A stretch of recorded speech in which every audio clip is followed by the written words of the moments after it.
They're good. They got all-stars. They got all-stars? All the Spanish countries are nice, so. Okay. I wonder how they feel about America since America went in there and snatched up their president. I wonder how that's going to play out. Venezuela? Yeah, a couple months ago. I don't know. But what's up, Mimi? Good morning, MV, Jess, Charlamagne. How y'all doing this morning? Peace, Mimi Brown. Good morning. Good morning. So we start this morning with a powerful storm system impacting millions across the country. So nearly 30 million people are under a winter weather alert, including blizzard conditions in cities like Chicago and Detroit. And at the same time, strong winds are hitting a much larger stretch of the country from St. Louis to Memphis, all the way up to New York City and Boston. And it's not just that. About 60 million people are at risk for severe storms, including possible tornadoes from Atlanta all the way to Washington, D.C. And with more than 500,000 people, they are still without power this morning from those storms. And all of this spilling into travel with ripple effects continuing into today. So yesterday alone, Envy, you mentioned this a little bit, more than 4,500 flights were canceled, nearly 10,000 delayed nationwide, and those disruptions are now carrying into today. So even if your flight is on time, getting through the airport could be your biggest challenge. So that partial government shutdown is to blame for all of this. It is now straining TSA staff and other officers who missed a paycheck last week. Here's a TSA union leader talking about the impact. Let's take a listen. When they're working all day, they're thinking about, man, what am I going to have to do when I get off work? Some people are going to food lines. Some people are working part-time jobs. Some people are feeling pretty hopeless. And obviously the passengers are feeling the impacts as the lines get long when their colleagues are unable to come to work because they don't have money. A lot of them don't have gas, childcare, or basically no money in their accounts, and they can't borrow anything because they already did it from the previous shutdown. They just haven't recovered. Salute to all the TSA workers, man. I hate that y'all have to go through this, man. Yeah. Yet again, by the way. Yeah, and I hate that we can't give them, they can't even accept anything from passengers passing through. Yeah, a lot of agencies, to your point, Jess, a lot of food banks and agencies have been collecting money and groceries, and they're giving away. So TSA agents can go there to pick up locations and get what they need. And nationwide, more than 360 TSA officers have already quit in the past month, while others, are taking leave to pick up other work just to make ends meet. And this morning, airline CEOs, they are begging Congress to pay TSA workers, telling them it is difficult and nearly impossible to put food on the table, gas in the car, and pay rent when you are not getting paid. Yeah, I can see you being a TSA worker and quitting because it feels like that job isn't as stable as it once was. Not under this administration. Nah, not at all. And like you said, when you going through TSA, just say thank you because they have some of them haven't got paid. They got to work double shifts. And there's actually a brother that works at LaGuardia that's coming to the podcast festival, the Black Effect Podcast Festival. Yes, he's going to pitch a podcast. He does a podcast, and he told me he's going to see me out there. Why you ain't get his info so I can give him some tickets? So salute to that brother. You know what? I ain't even think about that. I wouldn't want him to pay at a time like this. You know what? Well, I'm gonna see him. I got to fly out this weekend, so I'm sure I'll see him this weekend. So I'll get his information. You don't quit. I see him this weekend. He ain't gonna quit. I see him this weekend. And President Trump is ripping into U.S. allies who are refusing to help secure the Strait of Hormuz. So several key partners, including the U.K., Germany, France, Italy, Australia, and Japan, say they are not sending warships to the region right now. And this comes as Iran has effectively shut down the shipping lane using drones, missiles, and sea mines after the U.S. Recent strikes and the Israeli strikes. Now, Trump says countries that benefit from that route should help protect it and is warning NATO that there could be a very bad future for them if they don't step up. But many U.S. allies, they are still not getting involved militarily. Let's listen to what President Trump had to say at a White House press conference yesterday. Not only thanking us, they should be helping us. What does surprise me is that they're not eager to help. Numerous countries have told me they're on the way. Some are very enthusiastic about it, and some aren't. Some are countries that we've helped for many, many years. We've protected them, and when we want to know, do you have any minesweepers? Well, would rather not get involved, sir. What the hell is a minesweeper? That sounds like something on a video game. Yeah. Guys, it's some kind of device that detects bombs. Sweep people's at minds? the bottom of the sea. And the bombs at the middle of the sea. The mime, the bomb. The bombs the and the little mime. I know what a mine is. Mine, not mime. I ain't say mime. I said mime. That's what a mine detector is. You can check, on the bombs in the sea. On drugs, yo. You do be. You just named 5 of them before the show started. That I have to quit. Well, Germany is the country that says they are not getting involved. They do not want to participate. The UK says it wants stability but will not be pulled into a wider conflict. And other countries, including France and Italy, they are just calling for diplomacy, not escalation. Meanwhile, gas prices did go up again, guys. They've gone up about 81 cents since the start of the war. And more than 200 U.S. service members have been injured and at least 13 killed since the conflict started. Them gas prices got them airline tickets sky high, too, by the way. Mm-hmm.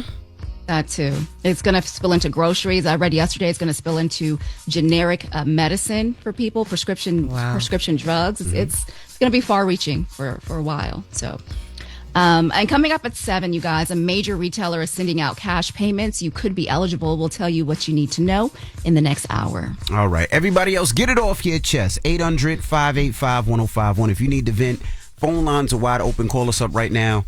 It's the Breakfast Club. Good morning. Wake up, wake up. Wake your ass. This is your time to get it off your chest.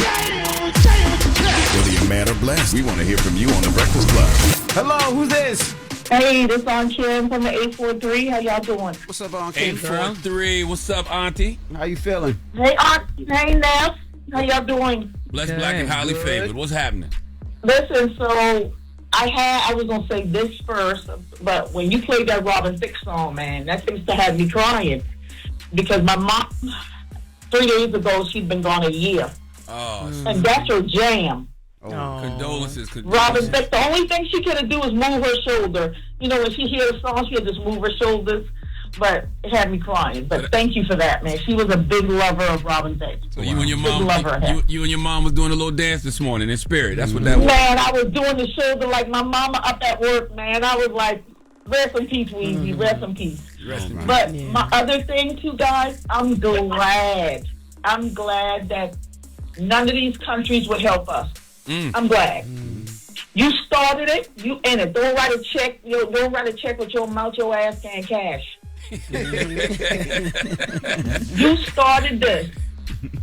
Now you want to make other people. You want to make us feel like, like we in some gang, right? And you start a fight, and then you want us to help you winning 1-on-1. We ain't gonna gang. We gonna have, unless they gang us. Then it'll be 1-on-1. He act like he in some gang. Oh, they won't help me. No.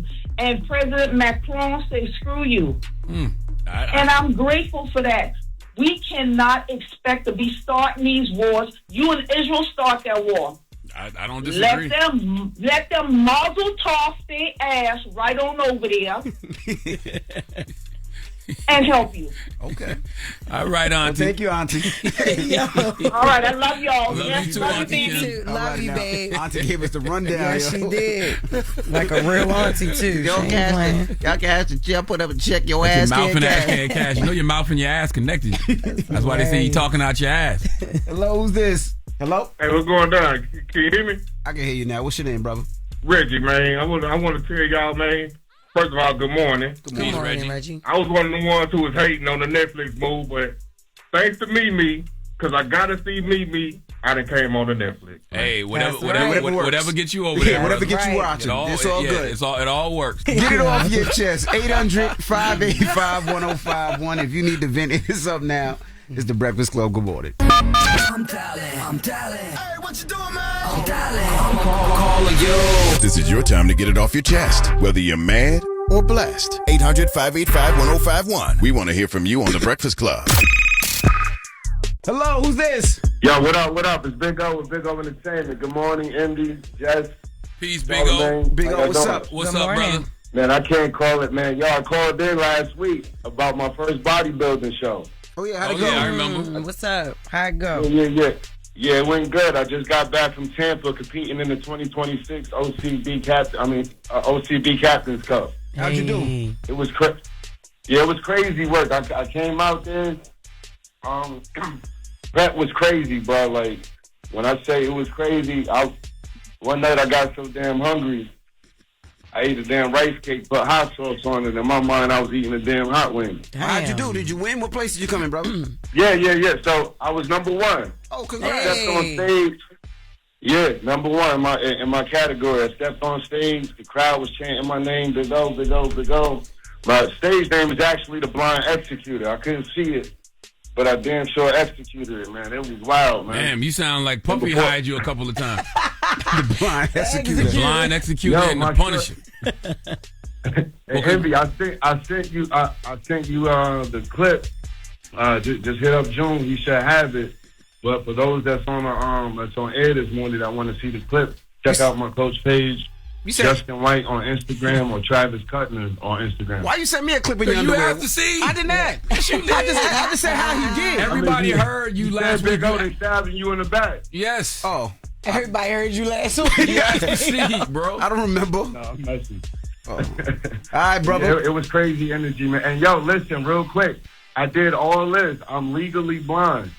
I know, man. 18 hours of surgery, died 5 times, and still stepped on the stage, man. But you know what? The thing about being legally blind is you see things that everybody else can't see. So salute to you. And where you from, Big O? I'm originally from Patterson, New Jersey, but you know I migrated out of the craziness and came down to the Carolinas. He trying to see it. Big O, you the one you booked me one time, Big O. I know you are. Yeah. Oh, okay. Well, all right. What's up, brother? Oh, that's why Envy wanted to see. No. I know you do.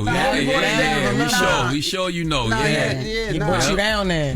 Took you through there. Yeah, but y'all definitely show some love to my coach Justin White, man. He put in a lot of work with me, and my boy Travis Cutner. They posted everything on Instagram. Okay. I didn't post anything because I can't see, so it's a little difficult sometimes.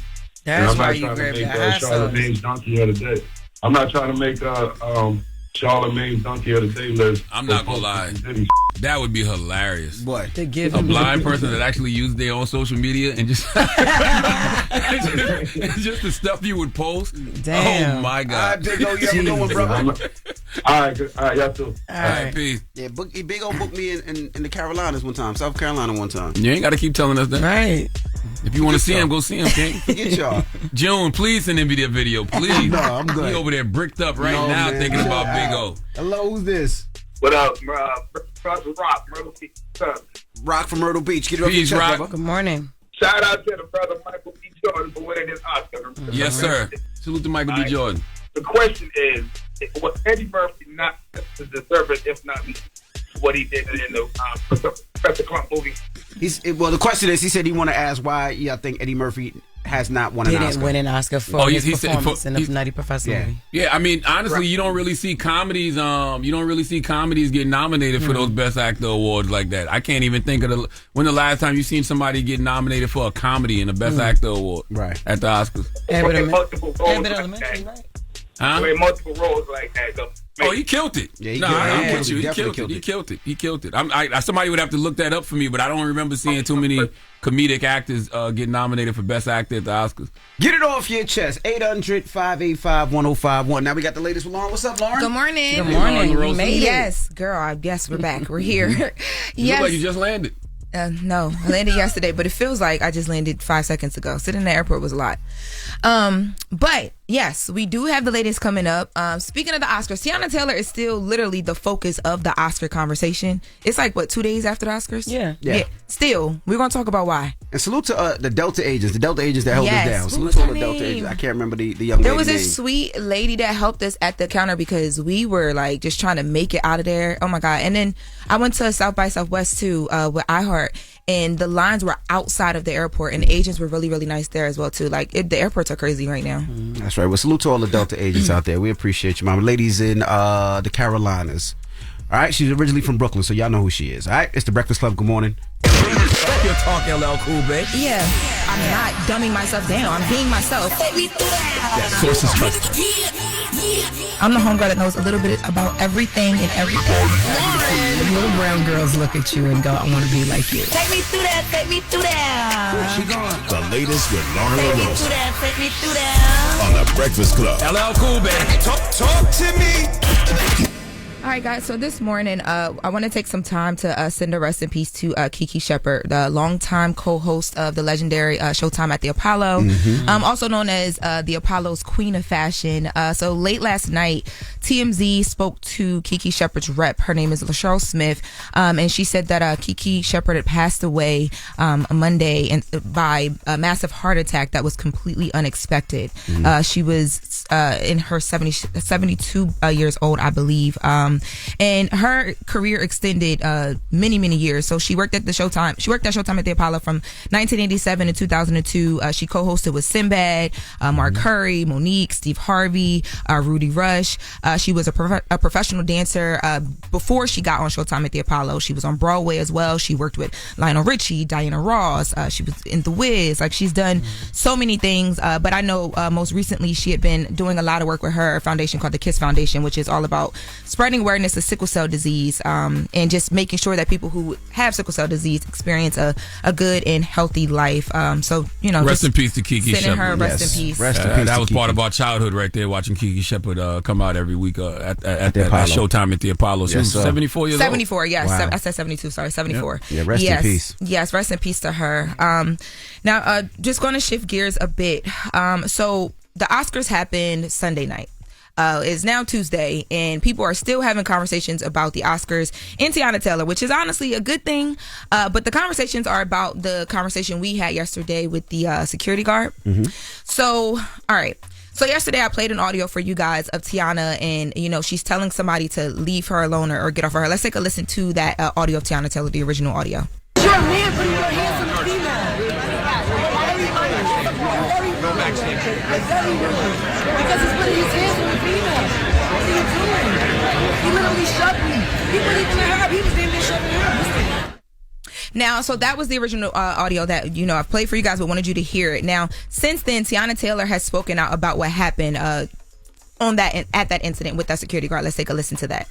The video where this guy put hands on you or something, you good? It's all good. They can't stop your shine, you know? I don't think they're trying to stop shine. It's just everybody's having a good time, and security was just doing a lot. It's always that one. But Are you? Fine. Yeah, a lot of people were wondering. I mean, it's nothing to wonder. I think the first thing people do is definitely make assumptions. Sure. But at the end of the day, I just don't tolerate disrespect, especially when it's unwarranted and it's unprovoked. And she was coming out of an Oscar party, so her voice is a little but so since then, there's been conversation online about whether she was right or wrong for saying that the security guard had shoved her, moved her in a way that she didn't like, to the point where the Academy has had to come out and make a statement in support of Teyana Taylor, which she thanked them for making the statement. So the Academy said, "We are extremely upset to learn about the experience endured by Teyana Taylor at the end of the Oscar ceremony last night. We have worked with Teyana over the last several months during award season, and she has been nothing short of remarkable, supportive, kind, and all about community. Though the incident was with an outside security firm, the firm is called SIS, the experience of every single guest is our responsibility, and they say they've made it clear to that team that behavior was unacceptable, and they thank Teyana Taylor for showing remarkable grace and say that they are taking the appropriate measures to make sure that this doesn't happen again."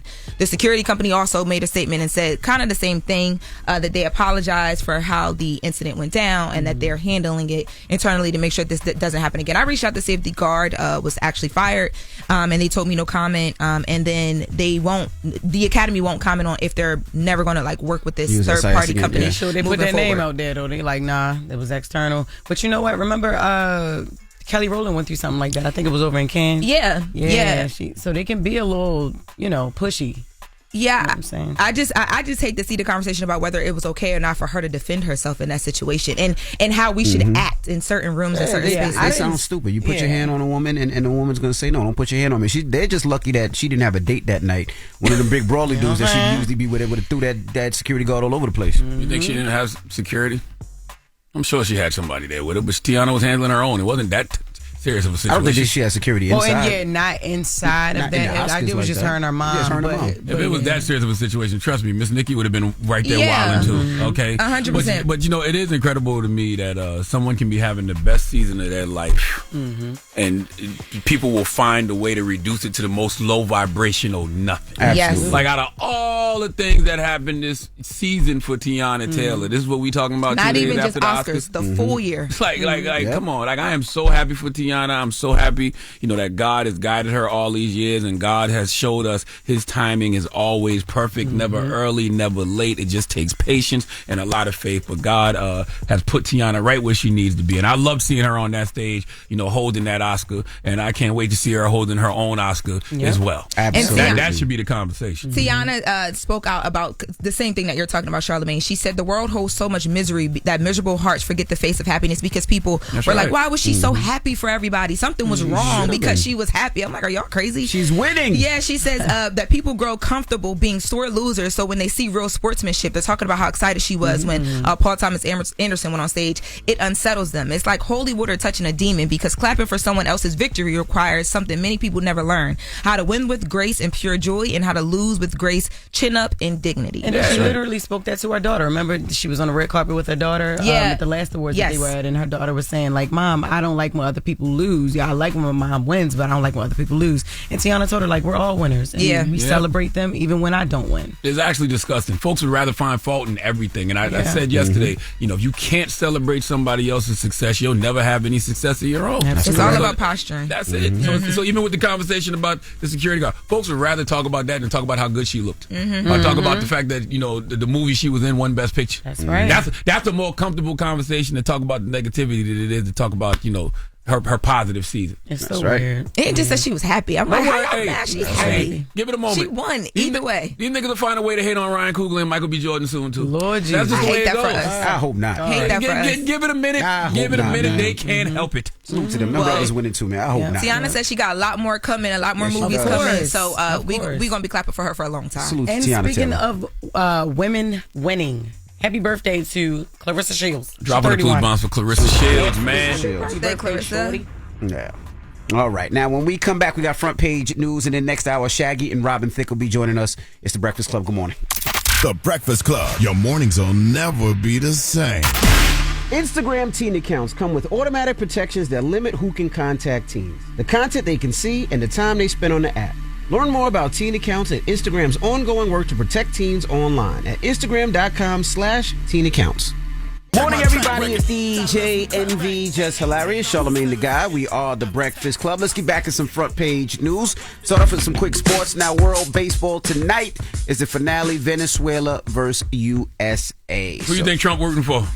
Who do you think Trump rooting for? Y'all? Definitely U.S. Okay. Definitely U.S. All right. What's up, Mimi? Good morning, you guys. How y'all doing this morning? Blessed, black, and highly favored. How are you, Mimi? Good morning. I'm good. So we start this hour with a new court hearing happening today tied to a growing controversy involving Elon Musk, the Department of Government Efficiency, better known as DOGE. So at the center of it, deposition videos that are now going viral. So DOGE was created to cut federal spending with promises to slash $2 trillion from the federal deficit. Well, instead, those cuts eliminated thousands of jobs across the federal workforce. It canceled more than $100 million in grants, many tied to education, history, and community programs. And so for the first time, we're hearing under oath how those government cuts were made and hearing directly from the people behind them. So in the deposition footage coming out in a civil lawsuit, it reveals that staffers, they use ChatGPT to help identify which grants to cut. And we're also learning that some of the people involved in making these cuts had little to no experience working in the government. Let's listen. You don't regret that people might have lost important income to support their lives? No. I think it was more important to reduce the federal deficit from $2 trillion to close to zero. Did you reduce the federal deficit? No, we didn't. Do you think it's inappropriate in any way that someone in their 20s with no experience with grants or federal government was making personal judgment calls about what grants to cancel? No, I don't think it's inappropriate. Yeah, so those didn't do a damn thing except ruin people's lives, man. All the people who lost their jobs last year and still haven't gotten back on their feet, man. Yeah, and on top of prices going up and just the way the world is going with the economic downturn and things like that, thousands of people seem to have lost their jobs for absolutely no reason. No reason. Those moments are now fueling backlash as those videos continue to spread online. So the Trump administration, they went to court to get those videos taken down, saying that people in them were getting death threats. So that young man that you just heard Him and another young man were getting death threats. A judge agreed to take those videos down, but now that decision is being challenged, and so that's what's happening at the hearing today. The groups behind that lawsuit, they want the videos put back online, saying taking them down violates free speech. So. Yeah, we'll see what happens with that later today. And we're learning new details this morning about an officer-involved shooting in Dallas, now raising serious concerns about security tied to Congresswoman Jasmine Crockett. So police say the man shot and killed had been working as part of Crockett's security detail. Investigators have identified him as 39-year-old Diamond Robinson, who they say he was using the alias Mike King while working in that role. Crockett confirming in a statement her team also knew him by that name. Now, here's how the shooting unfolded. Police say they tracked Robinson to a hospital parking garage last week where he barricaded himself inside a vehicle. Now, after the standoff, officers used tear gas to try and get him out. They said when he came out, he pulled a weapon. Officers opened fire, and they killed him at the scene. Police say Robinson had multiple warrants and was operating under a security company they say now never existed. Let's listen to some of the press conference that Dallas police held yesterday. Yeah, so the agencies that he reported to work for do not exist. Basically, Special Dignitary Police, and so that agency does not exist within the federal government. So that's who he portrayed to be. He's very good at hiding his true identity. And through great police work from the intelligence unit and the Irving Police Department, we were, through technology, able to determine who his real identity was. But he had been living this for many years. We executed a search warrant on Mr. Robinson's apartment that afternoon and recovered additional badges and additional firearms. Wow. Yeah. What got them hip to what was going on? Like, how did they even get a clue of what was happening?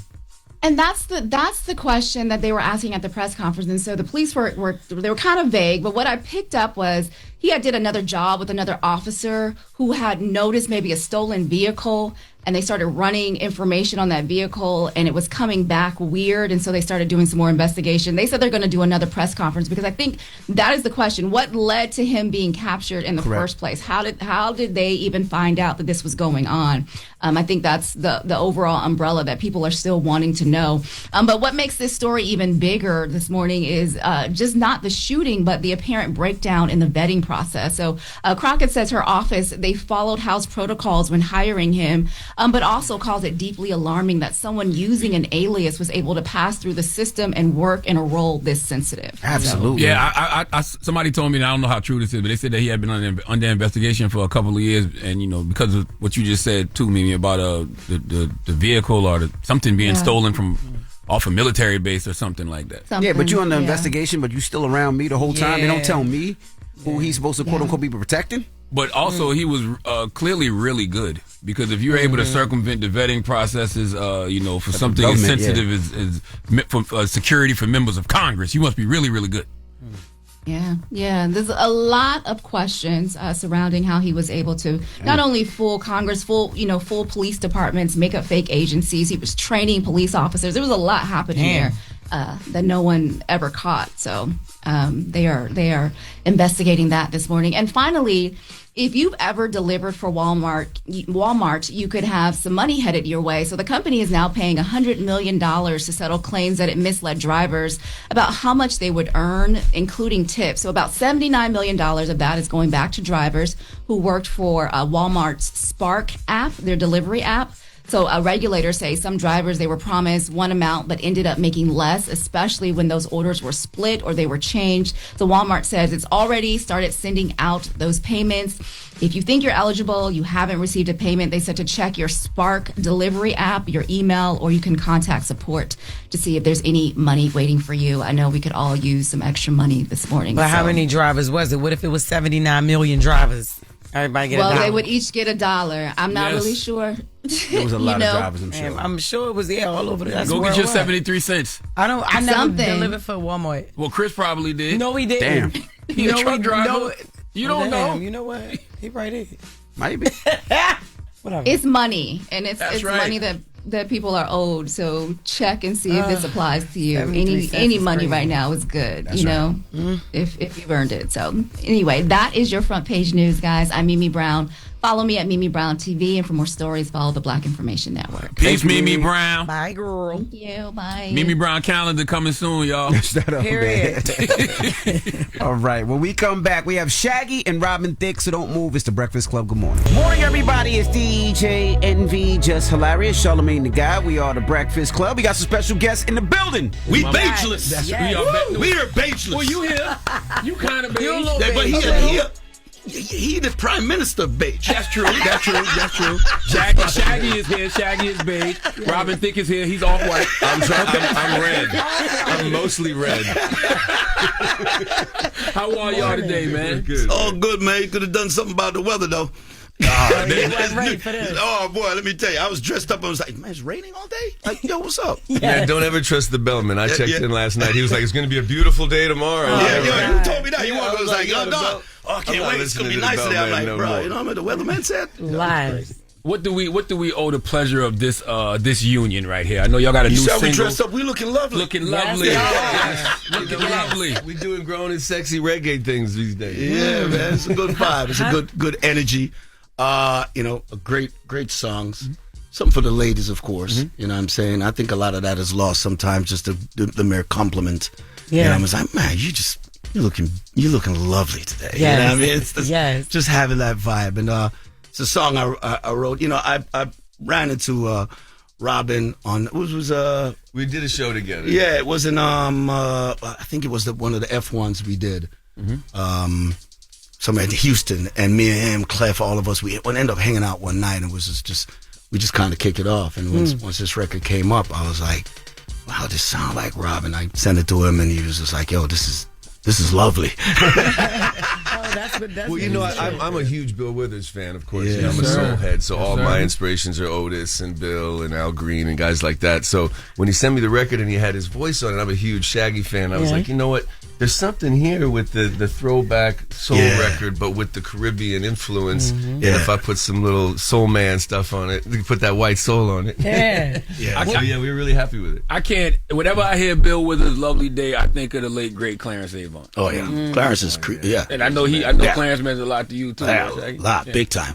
I mean, even when I actually showed that documentary of Black Godfather to a lot of people coming up. You know, I do this thing in Jamaica called the Island Music Conference, which this is my third year doing it. I just did it. I bring a lot of people down from the business just to get a lot of the inner city youths out of Jamaica and reggae artists, because so many of our artists, their intellectual properties are owned by other people throughout the whole thing. So we try to get them on the right track and just kind of make it go.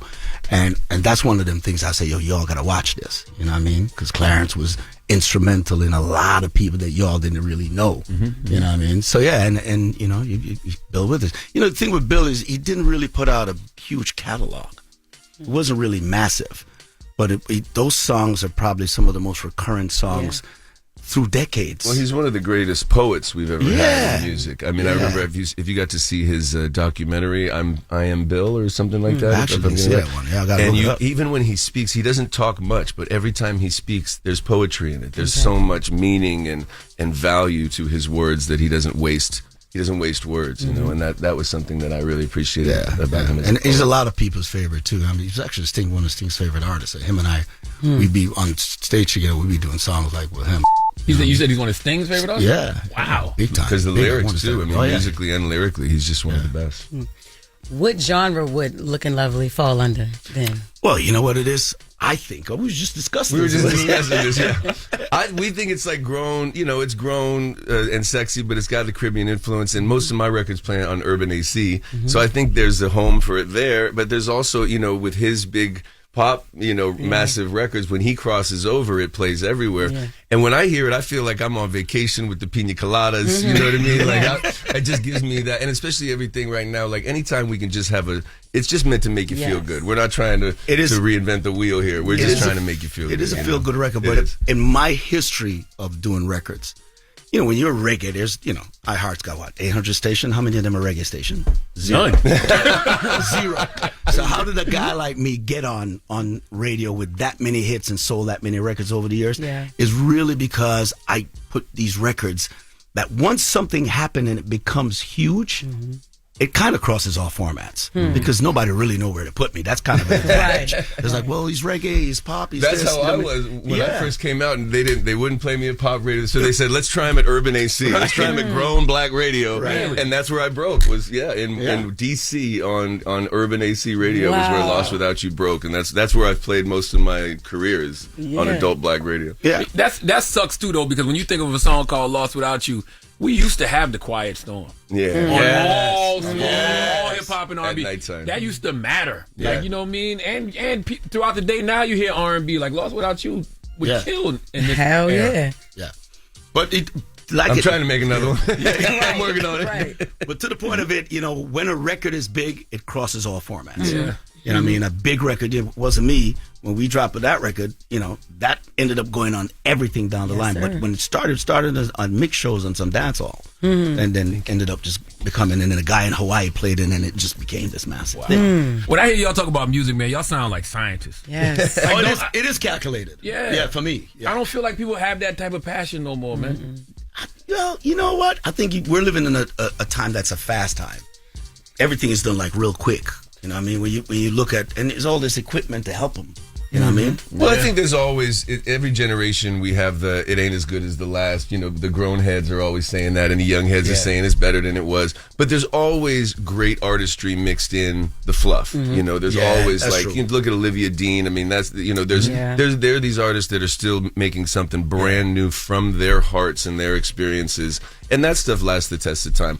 Otherwise, some of it is just supposed to make you feel good and make you dance and make you have a good time, and those things come and go. But the real artists that are coming from their heart and have something to say, there's always a handful. You got the love, ones with the love. You got that love for it, you'll find that real. That's why be obsessed with it. When I think about AI too, people are talking about AI, I'm like, I think it's actually going to be good in a way because it's going to really let the cream rise to the top. Yeah, because you can't replicate that soul. Yeah, you know what I mean? Yeah. So the mediocrity that people just go do that quick thing, they're gonna have problems. And there's something karmically to skipping steps. If you skip steps and you try to get rich quick schemes and those kind of things, you can get that first push.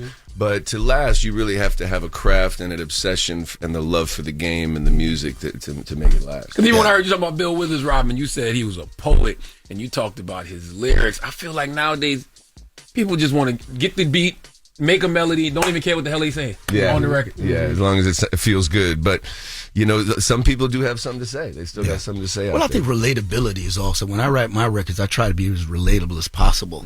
You know what I'm saying? The thing, when you think about listening to Grandma Hands, that's your life. That's everybody. That's everybody. Grandma's Hands. That's every word that he was saying there. I'm raised by my grandmother. So that record speaks to me, you know what I mean? So it's really writing songs. I'm gonna throw fairies here now. A little bit off, but it wasn't me. It's either you're banging, somebody banging, and you wish you're banging. I'm just saying, it's very relatable. It's very relatable. Mr. Thicke, what inspired you? Pause. Mr. Thicke's crazy. All right.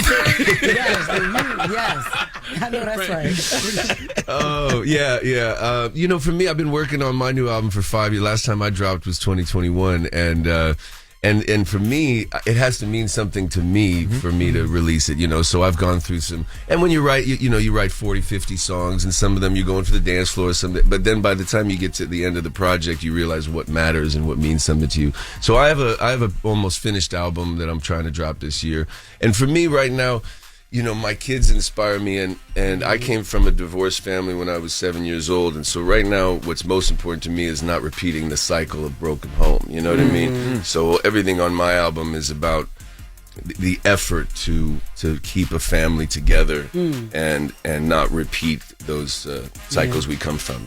I always hear comedians say that they in between stand-ups, they have to live life. Yeah. Like they can't just go out there and go on stage and be funny and just give you material. Like they have to live life. Is that the same for you? Yeah, you got to go. And I think what I'm learning at this stage in my life is that the hardest things I've had to face have made me a better man and a stronger man and a better friend. The hardest things, the most difficult challenges have made me stronger and better. So now I embrace those challenges. I think that's what happens with age is that you don't take failure so seriously. Failure is just part of the grind. It's just part of life, as opposed to when you're young and something goes wrong, you're like, that's the end of my career. That's the end of my life. Now I've been through so many ups and downs I can just enjoy this. Like, I just wake up and go, thank you, God. Thank you, God, for this. This is going to be a great day, and I'm going to have a good time. Do you find it's more fun older? Well, it's more fun being grateful. Well, I think I'm having a lot. Gratitude makes everything more fun. Because if I'm coming in here and I'm like, they're not going to get me, they're not going to like me, they're not going to treat me right, blah, blah, blah, then you're already missing the whole point. You're already coming up with your muscles up. You know? I feel like when you in your 20s and even in your 30s, I don't know if I appreciated the moment like it goes so fast. Yeah. I feel like at 47, I appreciate the moment of life. I'm soaking it up in this age, and I'm just like, wow. You know, it's been a ride, and gratitude is a big part of it. Yeah, well, I've realized that if you feel if you have gratitude in your heart, then you can't really feel anything else at the same time. You can't be selfish. You can't be, negative. If you're in a state of gratitude, then nothing's wrong, really, because you're grateful for what God has given you. Yeah. How does it reflect where you are musically now versus like the Robin Thicke we heard a decade ago? Well, it's I'm always trying to make black music, you know what I mean? I'm trying to make soul music. That's what I grew up on. That's who I love, and those are my favorite singers. So I'm always trying to be a part of that culture. And I like making love songs. I mean, in the end, they're almost all geared towards making love work and making love last. Now, do you hear how Robin Thicke answered that? Robin Thicke said, "I'm always trying to make black music." He said he's I forgot how you said it, but you said you're part of a culture. I want to be, you know. I think that's why I have some barbecue status. Yes, you do. Yes. Because I still have never. I did one song where I chased pop music, and I don't perform it live. You know what I mean? Because it's just not who I am. I brought it up because Jack Harlow, he just put out like he's calling it a neo soul. Oh yeah. R&B album, and he did an interview and he said that the music made him blacker or something like that. Like, what are your thoughts on the situation as a white person who's been accepted in the space for so long? Well, for me, I think that's just it all starts from inspiration. I grew up in the Eddie Murphy, Michael Jackson, Prince, Whitney Houston 80s. You know what I mean? So to me, that was the pinnacle of art and of greatness. And Michael Jordan, all that. So those are the people I had on my wall, you know. And so I've always, honestly, and from the bottom of my heart, wanted to be a part and be accepted into that world and culture because I respect and admire and love it so much. And I also think that what helps you is the music was good. Yeah. Yes. No disrespect to Jack. So the music ain't that good. Like, the music has to be good, especially if you are of another race doing that music. They got to hear it and be like, oh, that's a bop. Yeah. You know? No, you can't fool it. You know what I mean? You got to come real. But I think what he's doing is, I think it still shows love for the game. It still shows love for the culture, and then everybody else. It's all perspective after that. Robin, did all the controversy around Blurred Lines impact you creatively in any way? Just your approach to the game. I'm sure it does. It's whether it's subliminal or or overt. But I think in the end, I don't really. I always have to have enough faith in myself that another great song is coming. The next great song is coming. Just keep feeling, keep sharing. Luckily, I can sing. So sometimes, like with this record, I really didn't add that much writing. He sent me the record, and I was like, man, this sounds great. I would love, let me just sing this and see how I sound on it. Yeah. And like I said, we're not reinventing the wheel with this one, but I do just keep telling myself, today could be the day you write another Lost Without You. Today could be the day you write another Sweetest Love, or whatever, one of your best. And so you just keep hitting the piano and keep hitting it, and then sooner or later something will come up. Yeah. When you got that kind of catalog, you can eat forever. Oh yeah. Even just off performance. But it's the love. He ain't telling about the other catalog that he just told me about in his damn dressing room. All them records he used to write before he blew up. Oh, wow. Well, a lot of people don't know that I started at 16 as a writer. So I wrote for Brandy, Christina Aguilera. Come on, Robin. Pink, Mark Anthony, Michael Jackson, I didn't know Usher, that. Confessions. I knew that was all before I released my own music. Yeah, yes. So I started very early. I knew you wrote for Usher. Yeah, I heard that before. Well, I got really lucky. I never wrote the hit song, but I was on their biggest albums. I was on Mark Anthony's biggest album. I was on Christina's biggest album, Pink's biggest album, Brandy's biggest album. So I got really lucky early on. And so you know who buying lunch today? Favorite artists. And these are some of my favorite artists. That's what's up, Robin. Because I'm telling you right now, the evolution of Robin Thicke and Sex Therapy, no skip albums. Like, thank you. I still the new one. That's what I'm working on. The new one. I'm making sure there's no skips. Yeah, man. That's why you take long to do them. That's why you got to make sure they're right. You said you wrote on Color Me Bags. I did. I wrote Really? Color Me Bad's. When they came out with their new album, and we had the first single. It was called Sexual. Something sexual. Now, he kind of I was so you 16 could run. when I was working with them. I was 16. What was the lead singer of that group? I forgot his name. I forget their names. Yeah, But he kind of walked so you could run because he was like the first white guy we saw that had like. Because that was that was a New Jack City soundtrack smash. Mm-hmm. That was not just a white group making a black record. They want a black film. And Andre Harrell, my mentor, produced that movie, New Jack City. So that was Is it hard putting out music when somebody like Andre isn't here? Because I know you used to run a lot of stuff by him. Yeah, he was my lifetime creative partner, and not just that. But I realized that a lot of the people I thought were my friends were just his friends.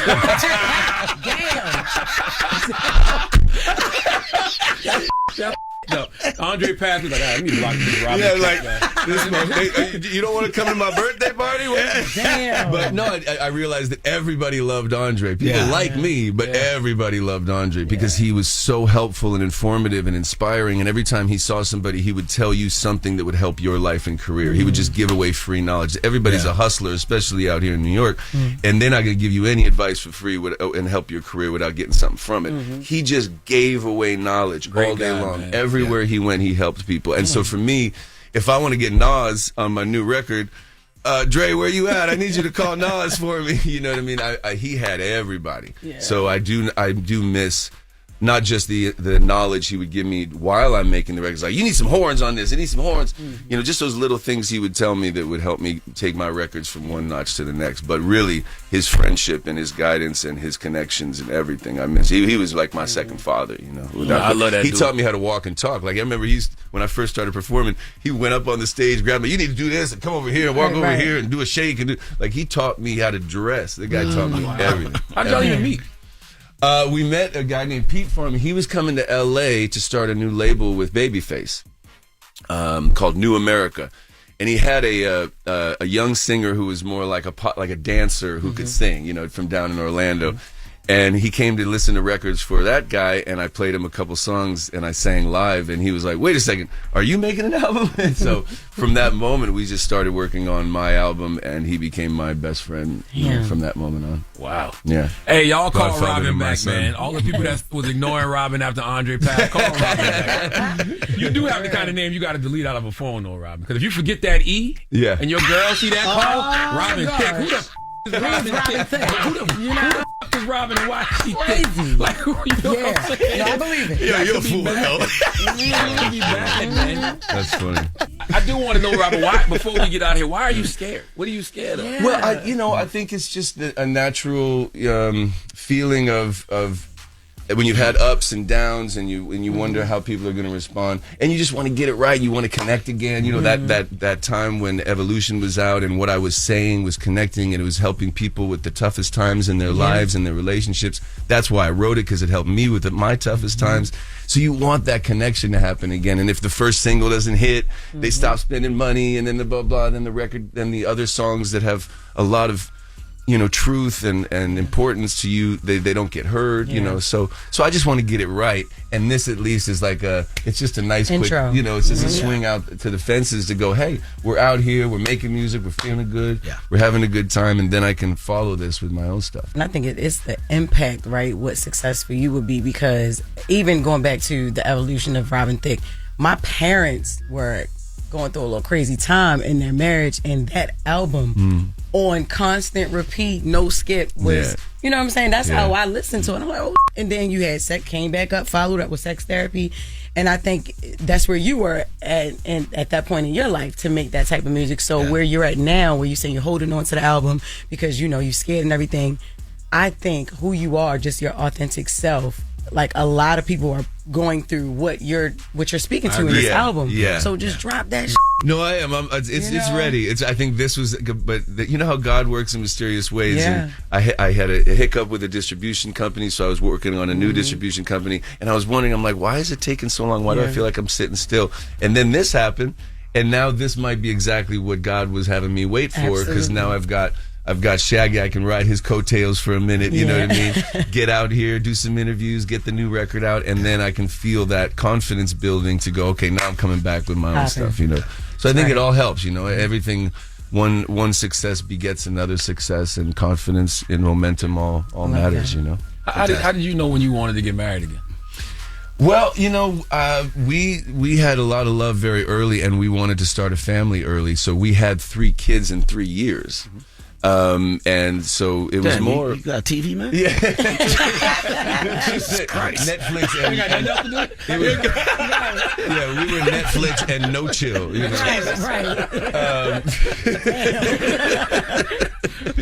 But yeah, I think that I mean, we were together, so it wasn't really about the marriage as much as we wanted to start a family.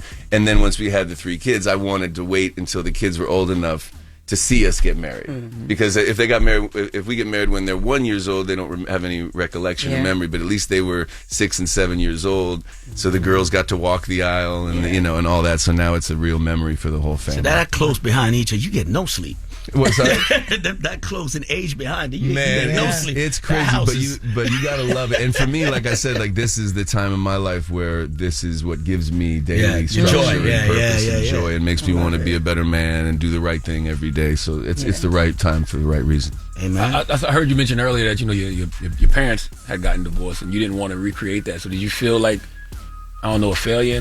Well, I already did, yeah, because you know, all it didn't work, but our son is thriving and doing great. She's an incredible mom. I'm trying to be an incredible dad, and so now I don't want to do that again, especially with 3 kids, and and that didn't work, and so it's just about, and you learn that there's some things I could have done better, and some things were just meant to be. Like I do love my life, and I love that I have 3 extra kids, you know, and that wasn't something that necessarily Paul and I were going to do, was have more children. So it all worked out in the best way for us separately, but yeah, I think you just you're learning along the way, you know, and like I said, the harder things get, once you get through that, you're only stronger and you're only better, you know, and you love yourself more. I think this is finally the period of my life where I'm learning to just love myself as opposed to search for love from everyone else and search for affirmation. The patriarchs that I wanted to impress and hang out with are gone. So now, you know, it's like it's all up to me to try to find that inspiration and do it for my kids, you know, so they can have a great life and lead by example. That's the thing that I realized I was messing up, is I got to lead by example. You can't just tell them what to do and then go act like a fool. You have to lead by example when you're a parent. And I guess nobody ever talks about that when it comes to you. When you think about probably the levels of grief you experienced, right? Your father and then Andre. I went through, I do a speech on stage. I had these years where I got divorced and sued. Then my father passed. Then my manager passed. Then my house burned down. What? Then Andre Harrell passed. That was 5 years in a row of tragedy. And, you know, that's what I was saying. I almost lost it. It was looking into my kids' faces every day and saying, you know, this is worth being your very best for them. What do you think God was trying to show you in that 5 year span? I think God was saying you've had it fairly easy up till now, even though you thought you struggled internally. You still had a good father, a good mother, you know, good schools, lots of friends, a nice voice. You know what I mean? And so I think that was just, who are you when you're challenged? Who are you when the road gets rough? You know? And now I've found out that I like myself better now that I went through those times than I did when I hadn't gone through them and thought I deserved more. I was entitled to a certain life. Now I don't feel that I'm entitled to anything. I feel like I have to earn everything I get. This is the final question. Do you regret putting out Blurred Lines? Oh, no, of course not. I mean, still when I perform, that's the magic. Like, I wait till the end, and as soon as I go, everybody get up, from an R&B show to a dance show, you know. That's right. And so I think that it's more about, my goal is to make the audience feel good, and that song is still one of the tops, you know, when I perform, that it makes people feel good. So I don't care what else came with it as long as the people feel it. There are many songs that I've done that I've lost 100% publishing on. Like even on Angel. Wow. Yeah, because you couldn't get dancehall and reggae on radio, so I had to use samples and interpolations to get on radio. You know what I mean? And so I knew, you know, there are like 5 avenues of income. You know what I mean? You got the writer's part, right? But then it's a new master, so you get in the master portion, you get in the syncs, you know what I mean? You get in the sound exchange, you know what I mean? You get in, so, you know, he could never look at that record in that way, but like, yo, Well, because also- it changed your life. And also the challenges that came after that have made me a stronger, better man. You know what I mean? And that's my point, is that if I hadn't faced everything that came from Blurred Lines and after, who knows where I might have just lost my mind. Yeah. You know what I mean? But luckily I had to be grounded because life threw me some challenges and some wrenches. Why, for whatever reason that's happened to me, I like myself. I mean, I'd love to be back on top with another number one, but I like myself more now than I did back then. And in the grander scheme of things, what happened with that song pales in comparison to everything else, I would think. Now, for sure, because now my kids, like, that song won't nearly matter as much as my kids. That's helping pay for their school. Yeah. And 100% of 0 is still 0, bro. You know what I mean? So at the end of the day, I'm not good at math, you know? but it sounds right. You know what I mean? If you I don't know go why in you here- said that though, Shaggy. That didn't sound too encouraging. No, but I'm saying because some people might think that, oh yeah, because you lost the publishing, you lose. You know what I'm saying? got you. You know what I'm saying? You got you still got the lion's share. Last time you had a pizza, you have over 50%. You're still winning. You know what I'm saying? You said 100% of 0 is It's still 0. Yeah. So I'm saying even though you might think that you didn't get 100% of the record, got you. you still, you know what I'm saying? That's how I'm looking I'm gonna be at honest with you, I don't know what you're saying, Yo, but shut up. it don't matter. Yo. Okay, because it's all about looking lovely. Yes. Looking lovely. Out there. We on the Breakfast Club, you know how we go. Big Mr. up Lover. Jess Hilarious in the house. Yeah, we got Robin Thicke in the house. Mr. Charlamagne the Lover. God. The Beige King isn't here, but yo, we gonna drop it anyway. Yo, looking lovely. Shaggy, Robin Thicke, turn up your radio. Make sure your windows gotta be down too. Yeah. Breakfast Club.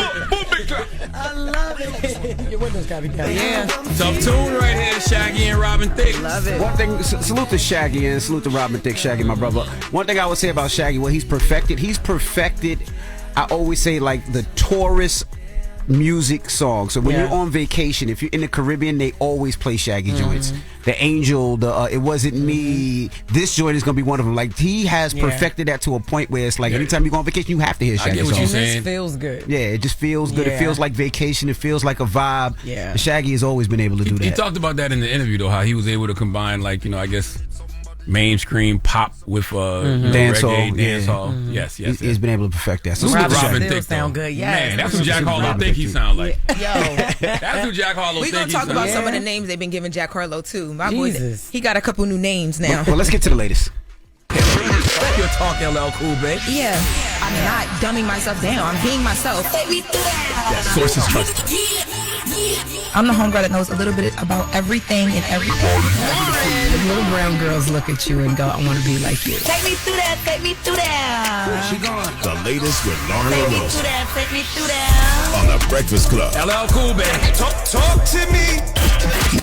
All right, y'all. So real quick, I saw that Punch from TDE reposted this stat for SZA, and I wanted to congratulate her. So as of today, SZA joins Beyonce and Rihanna as the only black female artist to sell 100 million singles in U.S. history. Big SZA, drop one of the cool bombs from Shout out SZA. to damn it. SZA. That is That's dope. a Yes, big girl. accomplishment for her. Hey, SZA one of them ones. Like SZA one of them top tier, all time elite first ballot Hall of Famers, bro. She got her own sound. Yep. I don't think people Very argue that unique. no more. I mean, people, I don't know if they were arguing against it before, but I think now. Niggas argue everything. No, but I think that SZA had her season of like people giving her the flowers, where it's like, what are we even talking about? But you know now? what? With SZA too, I feel like this is gonna sound crazy. I feel like she does it in a quiet way. Yes. Yeah. Like she puts numbers on the board in a quiet way, where a lot of artists are like over the top. She just kind of She does it the Yeah. right way. It's Yeah, not, she it's does. not, it's no gimmicks. Nope. It's no, you Yep. know, tweeting wild things Nope. for attention. She's no an artist. posting She's wild things on original. Instagram. It's just about music. Yeah. And she takes her time. Yep. Like, Yeah. she has, what, two albums, and has it been a decade? Has it been a decade yet? Yeah, because Control came out in 2016, right? I'm not for Yeah. sure. I can look it up though. Yeah. I'm pretty sure But she Control is came out in fire. 2016. Yeah, she Fire is. on it. Yeah. Salute So to SZA. congratulations to her. Only person I know that's singing cursive, and we love it. What? She Singing does. cursive? Yeah. She Google Control is 2017. 2017. Okay. Love it. Well, speaking of other congrats, I saw this yesterday. Jamie Foxx and Will Smith. Remember, we talked about Michael B. Jordan's acceptance speech, and he mentioned all of the men in the lead actor category for the Oscars that he came after and whose shoulders he stood on. All the black men. Yes, all the black men.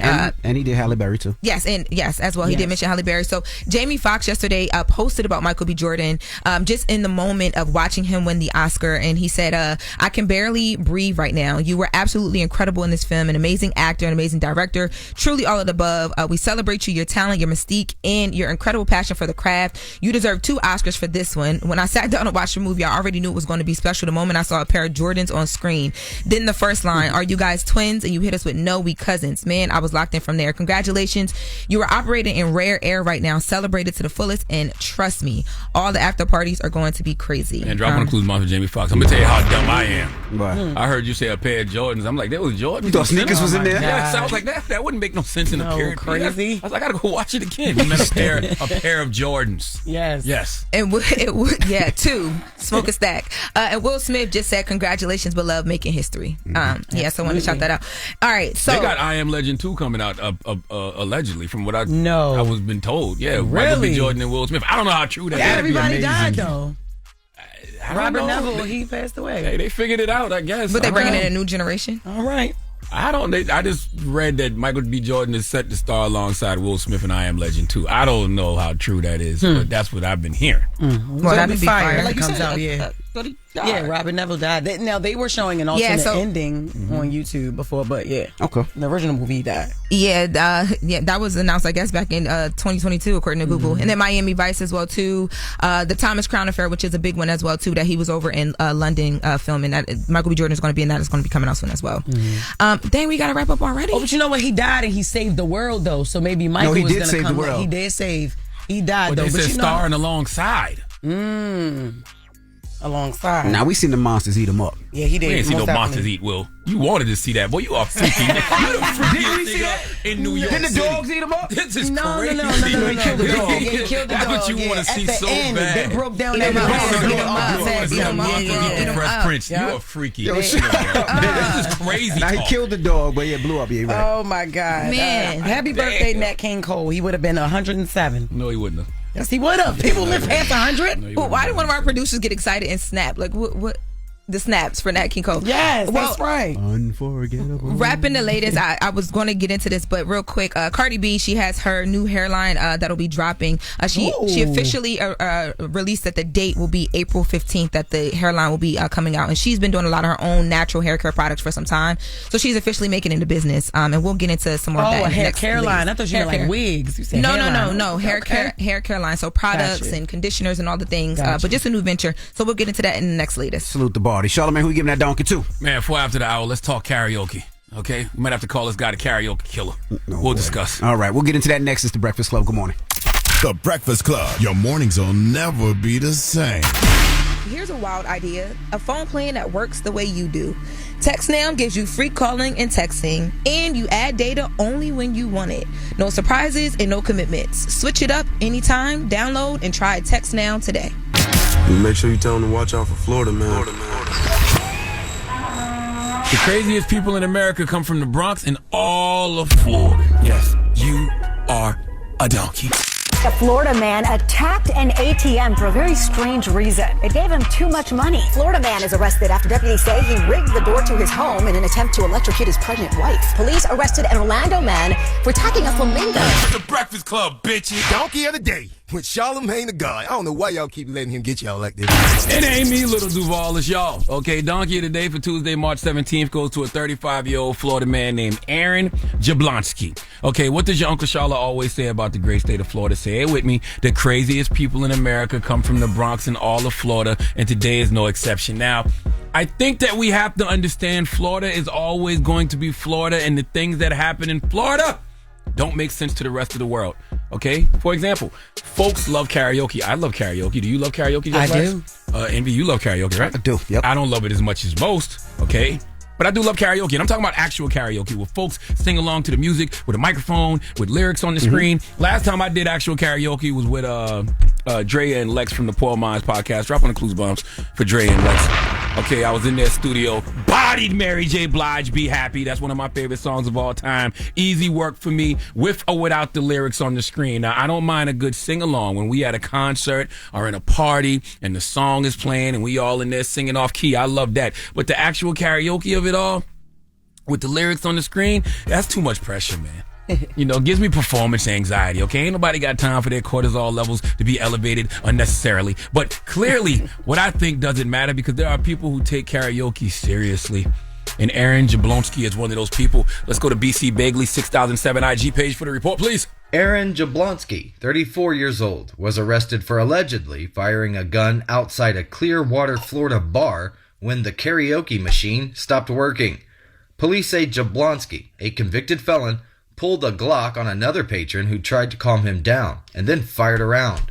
He was arrested on felony charges of aggravated assault and illegal firearm possession with his bond set at $40,000, the Smoking Gun has reported. A judge ordered him to have no contact with the victim and stay away from the bar. Let me tell you something. There isn't a song alive I want to sing that bad. Okay, not one. And I got certain songs that when I hear, I have to stop everything. It's just in my soul. Mary J. Blige, Be Happy. Mary J. Blige, My Life. Soul for Real, Candy Rain. The Heavy D and Trackmasters remix, okay? Guy I Like, all right? New Edition, If It Isn't Love. Bobby Brown, Every Little Step. Crime Mob, Nuck If You Buck. Regina Bell, God Is Good. Young Dolph, 100 Shots. Those are songs that do something to my spirit no matter where I am, okay? No matter what I'm doing, I'm going to pause my day to enjoy those records. But I ain't going to jail for none of them, okay? If the music is that bad, just leave. And guess what? He did leave. That's the sad part. Aaron left the bar. People tried to get him to calm down, but instead of cooling off, he pulled out a Glock. God will give you multiple chances to make a different choice, and some humans are just hell-bent on not making the correct choice, okay? And destiny is not a matter of chance, it's a matter of choice, okay? In fact, Aaron decided to let a shot off in the air. And it was illegal for him to possess a handgun because his rap sheet was longer than Sarah Jessica Parker's face. Okay? He had a 2012 felony conviction for battery on a law enforcement officer. He was convicted of DUI, disorderly conduct, theft, resisting an officer, okay, with violence and violating probation. So yeah, he had no business with a gun. Okay, now there's two other things that are bothering me about this story. One, they didn't tell us what else. Okay, what else was this dude on? Because it couldn't have been that he was just mad, you know, that the karaoke machine wasn't working.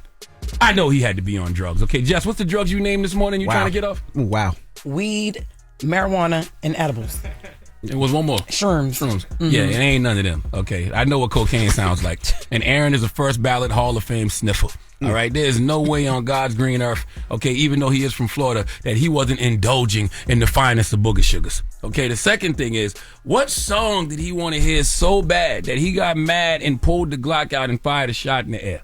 Okay, his karaoke song of choice remains a mystery. But I'm going to assume since it's Florida and because of the circumstances, his favorite artist is Gunplay. Please give Aaron Jablonski the biggest hee-haw. That's crazy. Oh, God. Yes. Jablonski? We're going to play again? Oh, please, God. that's very... Jablonski is crazy. I see the glimmer in your eyes. Okay, good. Let's play a game of Guess What Race Is? Aaron Jablonski from Florida got upset because the karaoke machine wasn't working. They took him outside, tried to cool him off, but instead he pulled out his Glock and shot his Glock in the air. DJ Envy, guess what race he is? See, this is a tough one. I'm going to tell you why, right? If you go to a karaoke joint, who do you usually see? That's what I'm thinking. But then it doesn't fit with the last name, Jablonski. What do you usually see when you go to a karaoke joint? Black people. Me. What? Black people. Everybody loves karaoke. You I know, can't but the stereotype karaoke places I go to, I see Asians and black people. I see mostly Asians at the karaoke spot.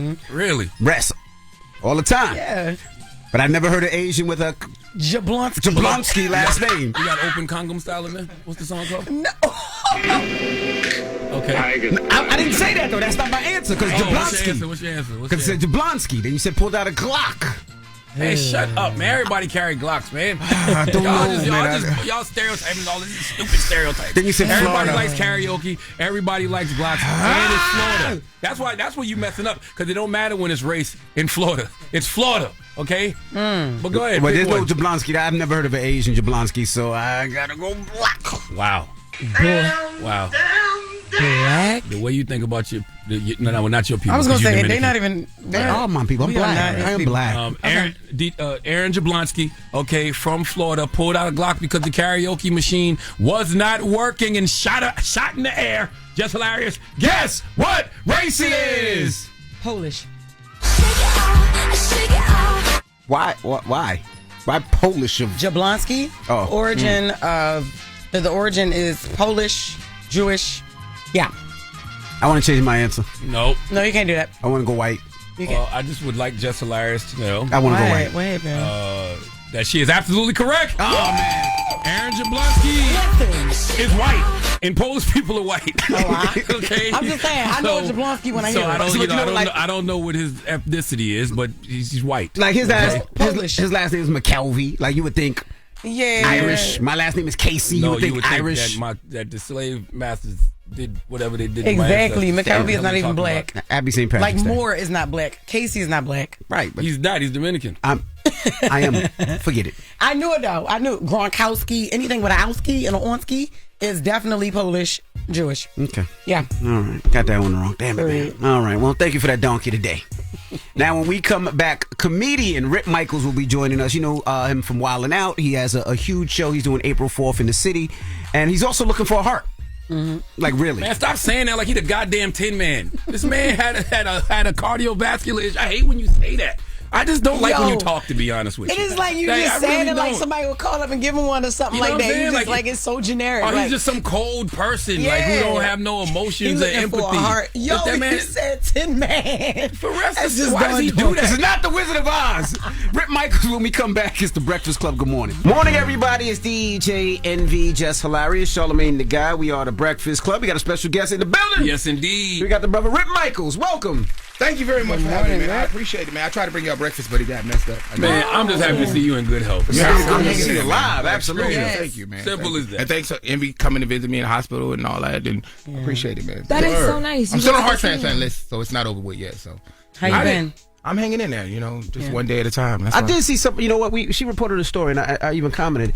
She reported a story that somebody got a heart transplant a couple of months ago, and I was like, "How do they beat Rip on the list?" So how does the list like? How does it work? Like how do you know where you are on the list? Are you next? Are you fourth? Are you fifth? Like how does that work? Well, number one, it's a life organ, so you really don't know, and they give you like a mail score. So they don't really tell you, and it's kind of based on necessity and what your needs are. Being that I'm more functional and I'm at 19%, so it pushed me a little further down the list than someone who's bedridden and more critical and different things. It was kid from kid. But at one point, I came up to here because this is iHeart, so I thought y'all could hook me up. So that's why I'm here.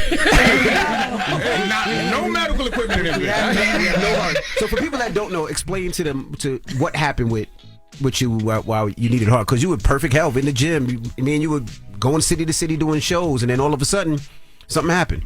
I had a heart attack, and it started when Jess, she was there when we did the State Farm, and she saw me on the side of the thing. She was making jokes. She's like, Rip, what's wrong with you, man? Yeah, I know. That's when I didn't know what was going on. Yeah. So I had a heart attack, and that was right before I did the Apollo show. The infamous thing was, Jess been killing me the whole time when I went there. I had the blue hat on. She was killing me. I'm sorry, but I'm glad you was literally alive. having a heart attack. Yeah. But now you're stronger. Jess? Yeah, much stronger. What did Jess say? Yeah, so sad. What did Jess say? You remember what she said? No, but I like that. But honestly, I appreciate that because it's crazy. It's it's trying to get you out of it. That humor helps. It does a lot. So when Jess cracked, I'm like, not right now, baby, not right now. Just she was like, but you ain't gonna do another season. So I ain't never heard humor helping no heart attack now. Because it just takes you out of it. So Rip, I ain't get my back in. I'm having a heart attack. Nah, but I need to see your daughter for my money. Yo, shut up. Jess will come by your funeral and get it. Don't believe it. She's like, I'm sorry for your dad's loss. Did he leave a check? In the coffin. So nothing's off the table today, right? Nothing's off the table. I know we're going on with everything, so I expect it. But yeah, that happened at the Apollo, so that had the heart attack, and then I tried to go back and film this special at the Apollo, and right after I filmed my Apollo special, I had to be rushed to the hospital. Yes. So I was in a Mayo Clinic. Big shout out to the Mayo Clinic. I was living in Arizona for like 6 months on a list, getting well enough to even just come back out. And big shout out to LIJ. So. And you said your heart is at 19%? Yeah. What is it? This is going to be a stupid question, but what does it need to be at the function? Way more than 19. 60%, 50%. Okay. Yeah. Why did they say you had the heart attack? Was it a particular reason or? It's congenital heart failure. So I have congenital heart failure, which means that it's inherited. So I got it from my dad apparently. Gotcha. And then all you do is keep going and keep going and keep going. Like all you do is working. All you do is work. So did you have downtime? Did you give yourself downtime in between that? Because you have ambulance at every show. Honestly, I have to. And if you notice, the American Heart Association was at the Apollo. We teach CPR. And a lot of that, it has to be like that. So I have a home nurse and a healthcare provider that I keep constantly going back in. So some days are really, really good, and some days are just really, really bad. But do you add to it from keep going? Like all you do is work. He was way worse before. He was way worse before. Rick was way worse. I really had to take it down. So I do one show at a time. Instead, like when we did the Wild Out Tour, and I produced the whole Wild Out Tour. He was going 30 cities, 40 cities at a time and selling out the garden in like 3 weeks. But now it's like do one show, pull back, and check your health to make sure. Because I want to be here. Yeah. Because when I was in the hospital bed, I thought I wasn't honestly coming out. I really thought that it was just this was it. I was like, I was praying, I was getting my will together. I was like, I get it. Because when you're that low, it's just nothing. I mean, it's bad when they stop giving you prescription and start giving you scripture. So it was. Oh wow! Yeah, I ain't go front. I don't go to the hospital. I called Rip one day, and Rip sounded so damn bad. I'm like, I gotta go see this brother, man. I drove from Long Island. They ain't let me in, but I said I gotta go see him because I just felt you just heard it in his voice. And Rip is somebody I speak to all the time. Why didn't they let you in? When I got there, I didn't know Rip Michaels' real name, so I got there like an idiot. But I'm here to see Rip Michaels. They're like, there is no Rip Michaels. I'm calling Rip. Rip don't answer. I'm videotaping, so I couldn't get in, so I had to leave. But how do you know he was really there, Rip? How you know he? I sent him a video and everything that I was there. He did. He actually did. He filmed it right outside. He was like, I'm right here. They won't let me in because they won't say your real name. I visited it too, but I didn't record it. I didn't know your real name. I did. I pulled up. I was like, damn, man. You know what I want to ask? So last time you were here. Can I get some water? I'm so... Get Rip some water, please. The man's heart is at 19%. What the hell's wrong with y'all? Last time you were here, you talked about that you were upset with your wife at one time. You said that she ran off because she was scared. She didn't know what happened. But you guys have recently made back up and you're back good. Oh, yeah. My wife left me in the hospital, but she came back pregnant. So... what? It's my baby, though. Don't look at me like that. It's my baby. It's mine. This is mine. I got a black Indian baby coming. Okay. He gonna have a turban with a do-rag underneath. This is mine. I think I gave everybody a heart attack. They was like, yo, bring it on. I was about to say. So how did y'all make up? Because I know that hurt you at one time and you felt the way, but you also said that she was scared, didn't know what to do. Yeah, when you just get recently married and you go through, something that traumatic, like it's a lot. One day you're married and your husband's fine. Because it's general. I didn't know there was, that's nothing I was doing. I wasn't eating bad. It wasn't a diet I could fix. It was just because my mom just, I guess, chose a dude with bad and a good heart. I don't know. No. Look, she's congenital. I don't know what. That's water, by the way. It says monster, but it's water. But go ahead. Please check it. You sure? Make sure we, make sure. I got an issue like that, too. My arteries are aging faster than me, but it's literally just all hereditary. Like my uncle had mad heart surgeries. My dad, like just in my family.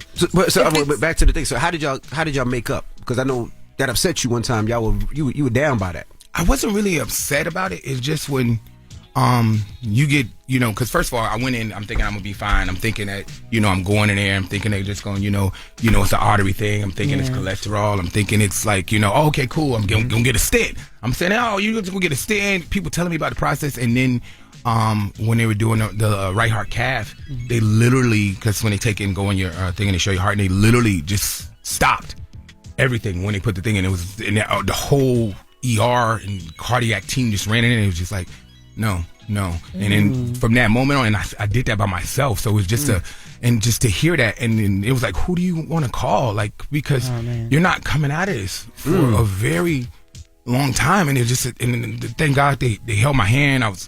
It was just bad. It did so to process that, because the one thing in life you think is that when you go through something like that, you're gonna have somebody there. Yeah. And it was just me and God.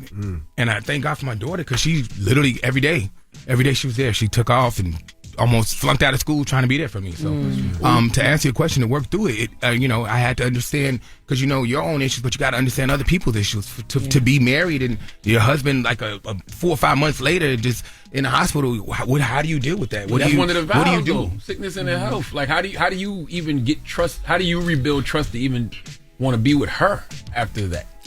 Communication and understanding everyone's understanding of what that is. Like, not everyone can deal with that right away. I mean, my wife is diagnosed with bipolar syndrome. You met my wife a million times. So, and her explaining everything and what it was for her and understanding her side. Like, we got a whole podcast about it now called Kinda Sorta Married. So and then also, like you said, kind of sort of married.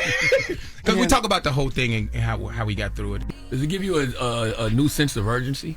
It does, man. Because, like, to be totally honest with y'all, when I was in the hospital, I lost my health insurance. So, and I'm SAG. So to get health insurance, if you're SAG, you have to do movies and films or wilding out. You have to do certain things, and there's nothing you could do. There's nothing you could pay for. So I lost my health insurance, and when I lost my health insurance, I reached out to every single person I ever known that had anything to do with film, and I was like, just put me as an extra, put me as whatever. I'll park the cars, just give me the SAG thing. I'll give you the money to pay SAG so I can get my insurance. And no one, really, not one, not even Nick, single person put me in nothing. And that's why I was like, you know what? If I ever get out of this hospital bed, I'm gonna make it. And I'm because my whole thing, I've always been pushing everybody. It's always been like pushing this, push Monica, push this, whoever. Starting so many different things. And when that happened, I was like, I'll say, okay, God, if you let me make it through this, I'm gonna do what you ask me. I'm gonna actually care about my career and not just push everybody forward. I'm going to take a stance, and that's what I started doing. I was like, okay, now it's Rip Michaels. Now I'm going to do my special. Now I'm going to do this. Now I'm going to show the world what I was supposed to do in the beginning. But not even Nick, because Nick is, wow. No, I know you tried to throw him on the bus, but not one person. I'm just asking because I know y'all had it. Like, if I was going through something, I know I could rely on Charlamagne. No one means no one. Like, not Brandon G. Jackson, no one. And Brandon was doing the BET show at the time. He had the whole Carl Weber family business. What's your relationship with these guys now then? I understand that everybody in this business, sometimes it's just business. Sometimes you think it's personal, but it's not. Sometimes handshakes just mean a handshake. Man, that's crazy. And, and big shout out to Nick. Nick came to visit me and everything, but then sometimes, I don't know. That's a question for them, why that didn't happen. But I know I got it back, and it was funny who actually helped me. It was Justina. Justina filmed, yes, a white lady. Justina Valentine. She filmed a movie in New Jersey. Yeah, no, she's straight white. She's white. Just because she got the black ass, she's white. Her and Gary Owens used to have the same ass. But how did she help you? How did she help? So she had a movie, an independent movie that she filmed in New Jersey. And when I told her, she was like, Rip, don't worry about it. I'm going to write you in the movie. Tell me what you owe SAG. I'll make sure you make that. Yeah. Wow. Yeah, and then, like, come on, I wrote Brandon's whole specials. You see me take Brandon around the whole thing and helping him. You got him on your April Fool's show. Yeah, because I gotta keep Brandon on shows. You know why? Because no matter how many times they boo Brandon, he still come back and he keep going on. So I'm like, you know what? I admire that. I'm gonna say something though. Salute to Justina Valentine for that. That was incredible. Maybe those other people weren't in position to be able to hire you. Again, that's a question for them. Yeah, it is what it is. Salute to Justina. That's solid though. Yeah, put me in a whole movie and did it like instantaneously. And the movie's gonna be great. I'm actually in a movie too. Yeah, that's right. She put us all in the movie. So big shout out to her. But I love her for that specifically. And Justina, my girl. Like I've been rocking with Justina. I write her jokes, and then she's getting there in the comedy thing. So I'm always trying to see that come back from a person you would never think. Wow. A white lady saved my life. I'm just white girl magic. Now I got it. Every time I send it, she's so spin in most minds. Like when a white teacher in Dangerous Mind. Can she say it around you? What? So she saved your life? Can she say it? She does it. She says it all the time. She says it all the time. No. She's like, where your black friends at? Oh, no. No, I'm talking about the N-word. No. That's an Andrew Schultz thing. Andrew Schultz, y'all be doing a podcast. They be like, no, he ain't never did that. Now, the April Fool's Day comedy show is coming back to New York City April 4th. Now, you're one of the first ones to mix comedy and musicians performing. T.I. said he didn't like it. He said you set him up. That was straight bullshit. And the fact that you didn't say nothing in me was crazy. What? Because we safe. Okay, first of all, let's be super clear. Every single person on that show knew T.I. was doing comedy. I got the drop. It was said T.I. doing comedy for the first time. That was the whole advertisement push behind it. And he knew damn well who was on the show with him. And he just got booed. It was simple as that. He went on stage, did his jokes, and the crowd was like, nah. You can have whatever you like, but it ain't comedy. And, and Tiny was on the side, and she was trying to escape. So it was just, who could she run to? And it wasn't her. So it just, and he should have just took it. It happens every. We all got booed. He took it. I'm about to have a heart attack getting all No, it. don't say that. So, but he literally took it, and when he came on the breakfast, I was like, why would you say I set you? I gave you a great amount of money, and you just ate it. Like it was you heard the joke. He was talking about something about like heated seats in the Greyhound bus station. And the crowd was like, what is that? What the is T.I. talking about? It just got really weird. And they was like, yeah, enough. Yeah. Enough. He's always bigged you up, though, and thanked you for giving him the opportunity. It's a double-sided compliment. He'd be like, I thank Rip Micheals for bringing me on the show, but he put me on the show at a time that was particularly articulately not ready. And it's just weird that he said that he got booed. And it just happens. Yeah. It just happens. And Charlamagne was at one of the first shows, the April Fool's show. We did it at Westbury. It's a tough crowd. Just you've done it sometimes, and you just got to bring it. And I think that he was just in a relaxed zone, didn't realize how you got to bring it. You ain't got time to you ain't got but like 10 minutes. So you ain't got but a second. And then we saved him by saying, all right, we're not going to let nobody boo T.I. We're not going to let, and we did that. We did the whole music salute. And instead of roasting T.I. or saying anything about him, I didn't do that. Oh, so nobody that came on the stage after him was able to like talk about what? No, I kept it like that. I made T.I. sure. got off, and then after T.I. got off, T.I.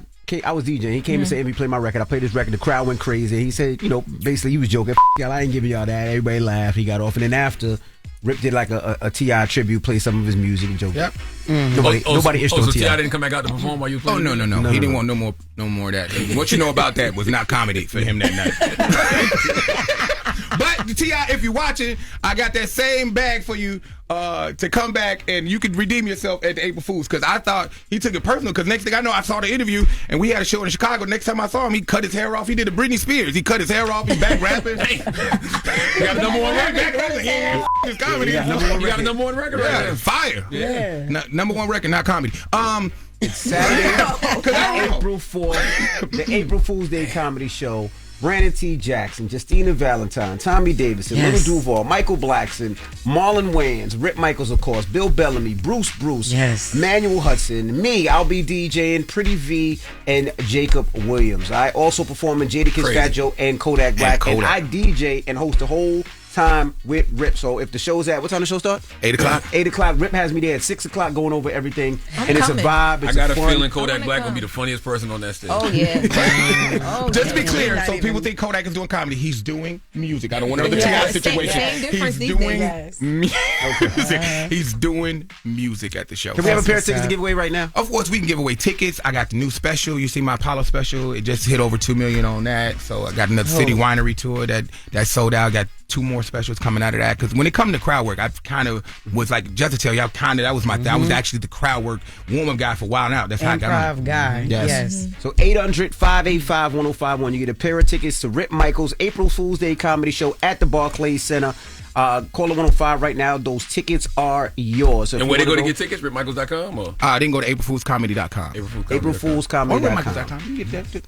Yep. Thank you, Rip. And also, if you're a business and you need Rip for the street marketing, Rip does that too. My digital market is good too, because we in London, so we doing London. We got Amsterdam, we got Germany. You do London right before April Fool's. The day after, so we got to take a ride. Oh, okay, right after. It's after. me, Marlon, Mike Epps, and Eddie Griffin the next day in London, and then we going picking up some other days. I'm gonna try to get Jess on some of that. So we got Germany, and we have Amsterdam, and we have Japan that we just about to. That's dope. As long as I'm alive, I'm gonna keep putting out specials, keep doing it. Yes, you will be alive. Speak it. Yeah, we talking about catching a red eye that same night after this show, so just take care of yourself, brother. Absolutely. Hey, if I can't make it, I just can't make it. So, see me while you can.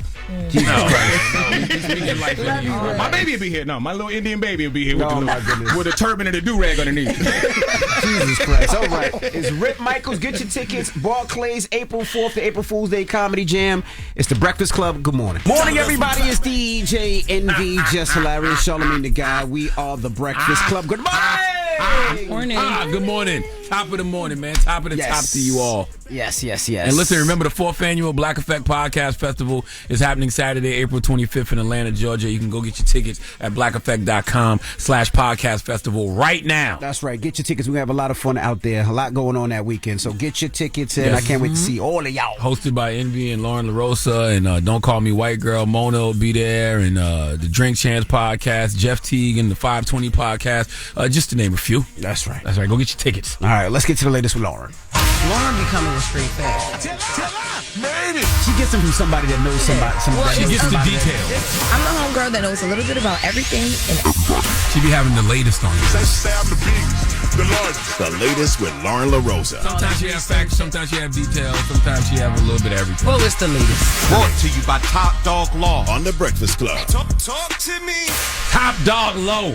So I mentioned at the bottom of the end of the latest, really quickly, that Cardi B, she did an exclusive with WWD, which is Women's Wear Daily, and she's talking about her new hair care line called Grow Good Beauty, and you can actually sign up for the email list right now at growgood.beauty. But she posted on her Instagram just congratulating herself because she said that this has been one of her dreams, and she's unveiling and doing all this launching during her Little Miss Drama tour. So they talk about the balance of that, but just wanted to send her congratulations because I know she's been doing her own hair concoctions for some time, and it's finally here. It'll be releasing the second week of April. So. Dropping the clues bombs with big body. Yes. That's right. Yes. Now let's get into some music conversations. So Shine sat down with Mace, Treasure Wilson, and Cam over on It Is What It Is, and they talked about a lot because Shine has his concerts that he'll be doing here in New York and some new music coming.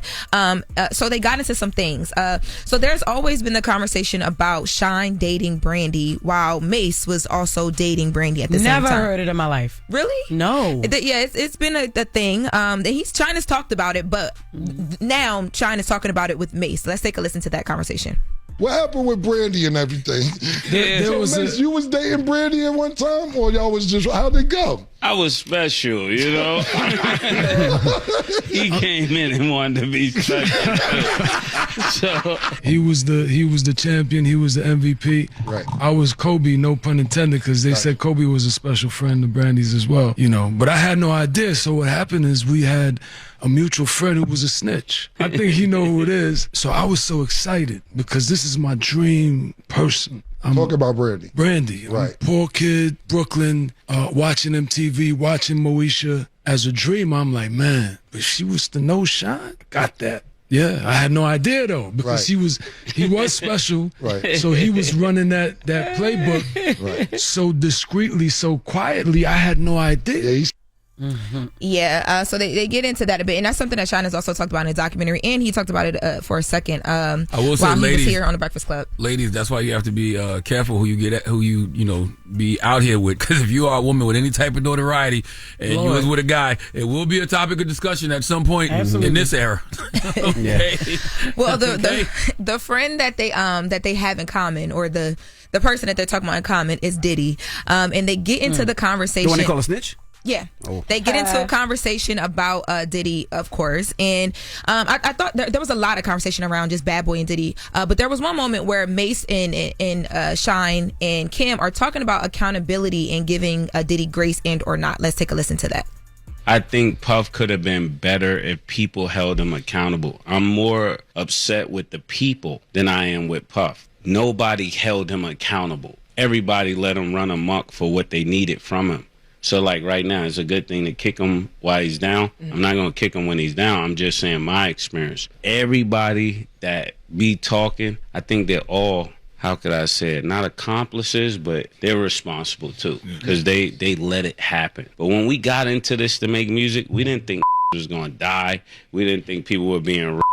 We didn't think people were being sodomized. Because I think we make light of what's really happening. Yeah. Like, really, like 7 died, right? A total of more than 10 died. That's an interesting conversation because, I mean, we didn't know him. I'm sure those folks around him in his inner circle, they knew him way better than most people did. Enablers, right? But like you said, we didn't know him. We seen him from the outside, but that's what made Mace leave so early, right? And Shine got locked up. So I guess they're talking from the, his friends and his people that was around him that could have stopped this, that seen it happen. I wonder who Mace is talking about. Mace is probably talking about the people who were around. Yes. Who be having these conversations now. Absolutely. But y'all were around and didn't stop the sodomy. Yeah, and people that we've seen on the dock and things like that. Stop the sodomy. I wanted to say those were allegations because he didn't say allegedly in any of that, but those are all things that were alleged of Diddy. What? When he said all the sodomy and that he didn't say. But how do you stop that though? Like you just how do you stop the sodomy? Chill, back up. You know what I mean? Like how do you do that? I hope you ain't doing that in public anyway. Yeah, God man. damn, you a wild boy. You just do that in front of somebody. Yeah. Well, they also got into a conversation about how people felt at the time, and I thought that this was good because I've heard this conversation, but hearing it from the inside was different. How people felt about the fact that when Diddy signed Shine, they thought that this was him trying to find another Biggie. Let's take a listen. Do you think that people at the label felt like, even though he passed away, RP, he was trying to replace Big? Because I remember being in entertainment and Un was like, kind of trying to sound just like Biggie. Yeah, no. I think initially everybody felt that because you got to remember Big died. So it's like Sean was almost like, to me, the first time I heard Fab. And I'm thinking like, what is he doing? Because at that time you had never heard anybody that sounded remotely close to somebody. So at first it was a lot because I was in the studio with Big. So when I first heard Sean, I was like, what's Puff doing? Like, I was one of those people too, like, what is he doing? But when I met him, I was like, nah, he's gonna be good. But then when I heard the record, his first single, I was like, oh yeah, he gets it. That was definitely a conversation back then. Yeah. I mean, just amongst consumers. Yeah, because he sounded so much like Big, especially with his first couple of freestyles. But then when he came out with his singles, you started seeing he had his own lane and his own thing. What was the other guy who sounded like Big back then? Gravy. No. Gorilla Black. Gorilla Black. Gorilla Black. Was he from New York? No. Gorilla Black from the West Coast. Yeah. Oh, okay.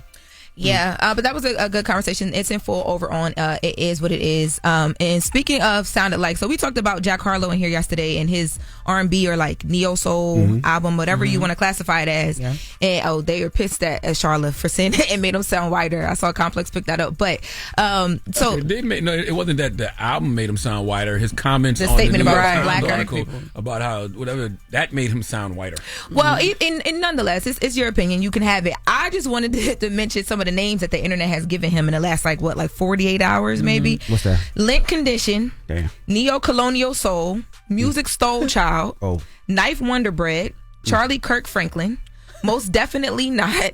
Luca Vandross. Uncommon. White Thought. Hunky Hunky Hunk. LL Cool Whip. Hunky Hunky Hunk. What's that a play of? And Ghostface Vanilla. No. I tried to listen to the album. Again, you went back and listened again? You still don't like it? No. Still don't like it. Yeah. All right. Like, no. Is it just because he's white? No, just it has like nothing to do with his race. Did you listen? I heard about this. I'm not campaigning for the album, but I didn't think it was that horrible. Is it because he's white? What does his race got to do with anything? I just don't like the music. Yeah, the first couple of records I ain't like. I heard like 4 and then I just didn't like it.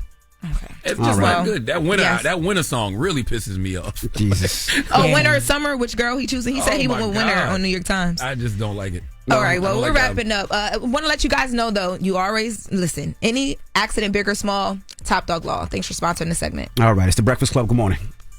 The Breakfast Club. Your mornings will never be the same. Some people still pay $100 a month for phone service. Couldn't be us. Text Now gives you 5G without 5-figure commitment. Unlimited talk, unlimited text, unlimited freedom to switch things up. Download and try Text Now today. Morning, everybody. It's DJ NV, Jess Hilarious, Charlamagne the Guy. We are The Breakfast Club. Now, it's Women's History Month. Charlamagne, what we doing? I don't know. I ain't no goddamn woman. Okay, Black History Month. Jess, how we doing today?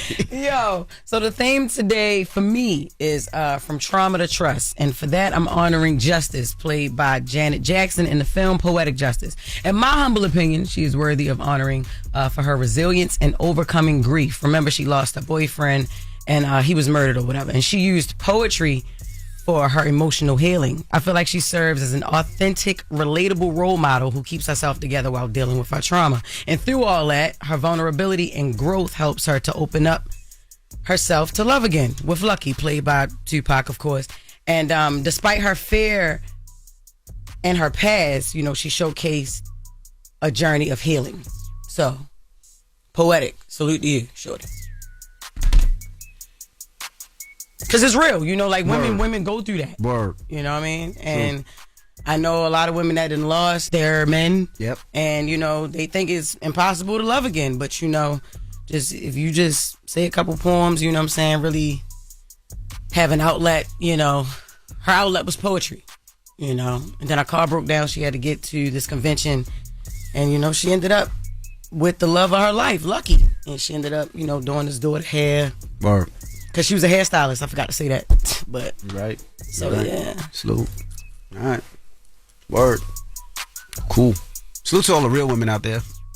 Yo, I keep telling y'all I'm doing films, characters from films, because every film is inspired by somebody's real life. You know how many poetics out there?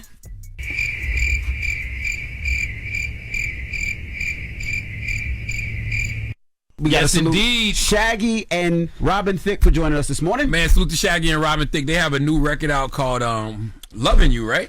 Yes. What's it called? Loving. No, it's Looking Lovely. Looking Lovely. Yeah. Looking Lovely. Looking Lovely. Yes. And he sampled Looking A Lovely Day by Bill Withers, man. Yeah. Great conversation, though. Y'all can go watch that full interview on Netflix right now. And I want to remind everybody, the 4th annual Black Effect Podcast Festival is happening Saturday, April 25th at Pullman Yards in Atlanta, Georgia. We got some of your favorite podcasts going to be on that podcast stage. Drink Champs with NORE and DJ EFN. Mona with Don't Call Me White Girl. Club 520 with Jeff Teague. Keep It Positive, Sweetie with Krista Renee Hazlett. Carlos King will be there with Reality with the King and the Grits and Eggs podcast. Deontay Kyle and Ice Cup Cat. Not to mention all of the guests that they are going to have on their respective programs, respective podcasts that we'll be announcing soon, man. So go get your tickets. blackeffect.com/podcast festival. And this weekend, Greensboro, North Carolina, I will be at Comedy Zone this Friday and this Saturday. Get your tickets. We got 2 shows this Friday, 2 shows this Saturday. And next week, New Brunswick, New Jersey, I'm at the Stress Factory. So get your tickets for that too. All right. You got a positive note? The positive note is simply this, man. The secret of health for both mind and body is not to mourn for the past, worry about the future, or anticipate troubles, but to live in the present moment wisely and earnestly. That's from Buddha, y'all. Breakfast Club, bitches! Y'all finished or y'all done? Woke up. Wake you up. Wake that ass up. Program your alarm to Power 105.1 on iHeartRadio.